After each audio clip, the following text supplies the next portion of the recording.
You know, that's a really good question because it's steeped in superstition. Back when, just as today, it was really, really important that the wedding day went off well.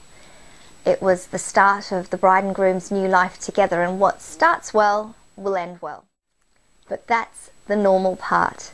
Nothing was left to chance. And that is why the bride was so surrounded by all these good luck charms.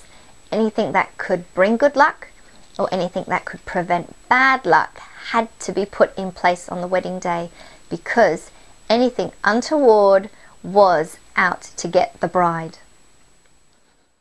Now the bride, through all this, actually came to be thought of a bit of a good luck charm herself, including every part of her bridal outfit, including the garter. In fact, going back to medieval times, apparently people would actually try to rip pieces of the bride's gown off, and apparently it could get quite rough. Nobody wants anybody ripping their dress apart, and certainly not taking off their garter either. So tradition has it that the bride apparently started voluntarily taking her garter off and tossing it to the guests for luck. Combine this with another so-called custom, and this gets even crazier, of the guests secretly following the bride and groom up to their room after the reception to steal their stockings and, wait for it, fling it at them, because the best luck of all was if you got it on their head or their nose.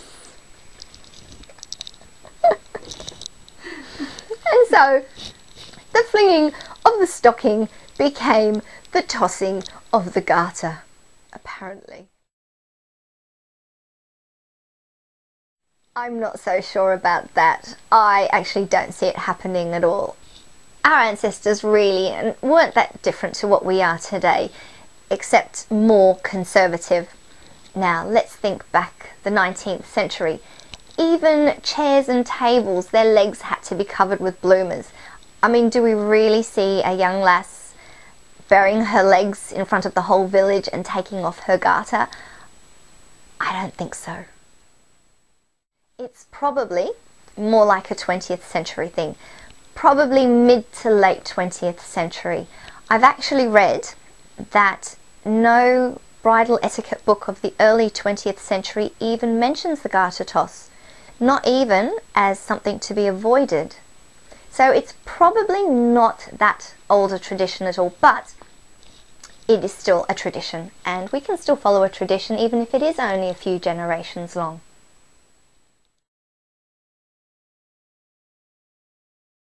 Well, it's all about luck and love. After the groom, and only the groom, has removed the bride's garter, he then tosses it back to all the waiting bachelors, and the bachelor who catches the bride's garter is said to be the next man to marry.